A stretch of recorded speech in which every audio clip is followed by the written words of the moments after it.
या कुंदेन्दु तुषारहार धवला या शुभ्रवस्त्रावृता या वीणावरदंड मंडितकरा या श्वेत पद्मासना या ब्रह्माच्युत शंकर प्रभृतिभिर्देवैः सदा वंदिता सा मां पातु सरस्वती भगवती निःशेष जाड्यापहा।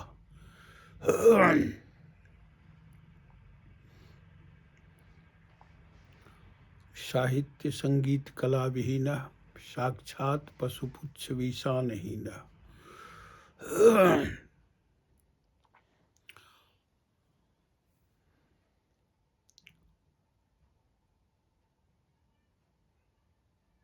एकाएक यह जानकर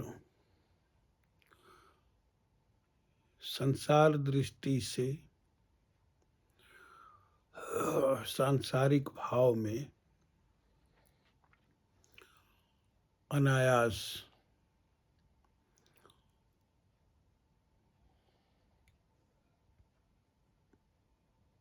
मन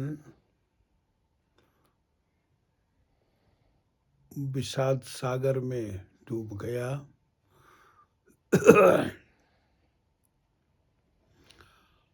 इसलिए कि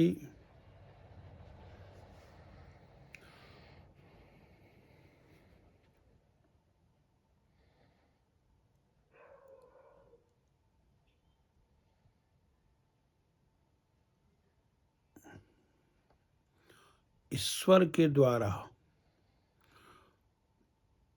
दिए गए अपने दिव्य सुमधुर स्वरों से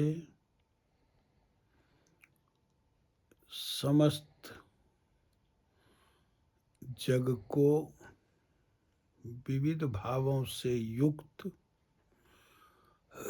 सांगीतिक स्वर लहरियों से आप्लावित करने वाली भारत रत्न स्वर कोकिला, भारत कोकिला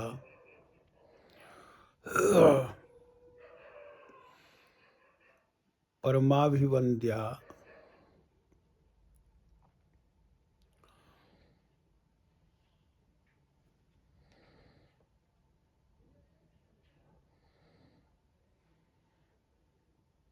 वैश्विक पटल पर सर्वत्र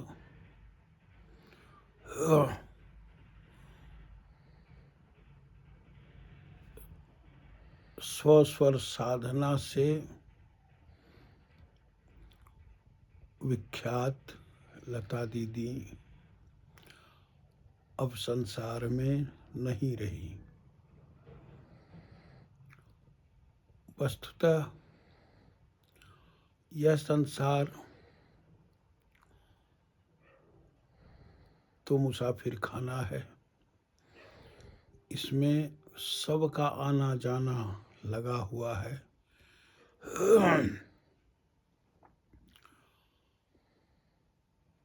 जब हम आप पारमार्थिक दृष्टि से सोचते हैं, श्रेय की दृष्टि से सोचते हैं, तो पता चलता है कि उनका आना भी बड़ा विलक्षण रहा और उनका जाना भी बहुत विलक्षण रहा। इसलिए कि 28 सितंबर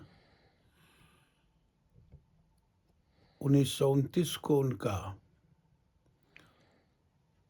इस धराधाम पर इस जागतिक शरीर को धारण करके आगमन हुआ।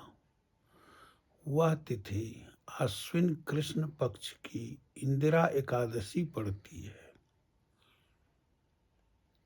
और इतनी पवित्र तिथि को उनका आना यह भी अपने आप में एक विचित्र चीज का संकेत करता है। साथ ही साथ बिल्कुल 6 वर्ष की अवस्था से ही गायन में निष्णातता, उत्तरोत्तर अभिवृद्धि करते हुए समग्र राष्ट्रीय और वैश्विक संगीतकारों के मध्य छा जाने का जो उनका व्यक्तित्व था, और साथ ही साथ समस्त जनमानस में भी अपनी अप्रतिम स्वर साधना के परिणाम स्वरूप जो रच बस जाने का की उनमें क्षमता थी, वह सदैव सबके जेहन में बनी रहेगी, सबके मनस्थिति में वो विद्यमान रहेगी। और निश्चित रूप से उनका जाना भी इतना विलक्षण है कि हम आप सोचें कि स्वर की देवी सरस्वती को सब लोग मानते हैं, और वर्तमान काल में एक से एक बड़े दिग्गजों ने, महानुभावों ने उन्हें स्वर की देवी ही कहा।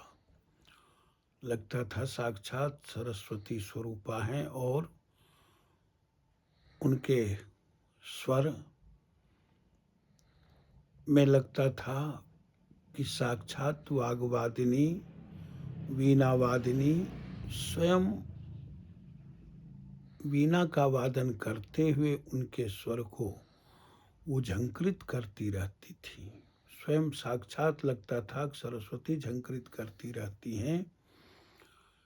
इसलिए उन्होंने जितने भी फिल्म में अन्य जगहों पर गीत गाए, और साथ ही साथ जितने भजन गाए, वो सब अपने आप में दिव्य हैं, विलक्षण हैं। और उनका जाना इसलिए, हम आप देखिए कि 5 तारीख को रात्रि सुबह होते होते उन्होंने अपना शरीर इस संसार से शारीरिक यात्रा का संवरण किया।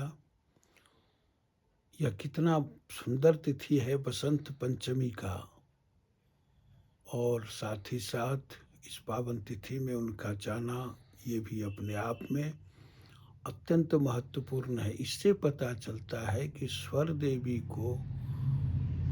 देवी ने अपने पास सदा के लिए बुला लिया। और निश्चित रूप से हम समस्त भारतीयों को के लिए ये गर्व का विषय है कि आदरणीय वंदनीय दीदी ने अपने भारत का नाम शाश्वत सनातन परंपरा से रखते हुए सब जगह फैलाया, और साथ ही साथ कभी भी किसी कार्य में कोई द्वेष क्लेश आदि नहीं रहे, सबों से उनकी आत्मीयता बनी रही। दुनिया के सारे देशों में आज उनके लिए अनेकानेक महानुभावों ने, महापुरुषों ने, बड़े बड़े दिग्गजों ने, राजनीतिक हस्तियों ने, कलाकारों ने शोक संवेदना प्रकट करके श्रद्धांजलि दी है। जब तक ये पृथ्वी सूर्य चंद्र हैं, उनके द्वारा गाए गए गीत वो सबों की कानों में गूंजते रहेंगे। सबों के दिल में जो उनका स्थान था वो सदा बना रहेगा। और निश्चित रूप से ये महान कार्य उनको अमृत पद प्रदान, इस महान कार्य से वो अमृत पद को प्राप्त हो गई। निश्चित रूप से इस क्षति की पूर्ति निकट भविष्य में तो संभव नहीं है। बड़े लंबे अंतरालों में, कालखंड के अंतरालों में भगवान की विशेष कृपा से ऐसे ऐसे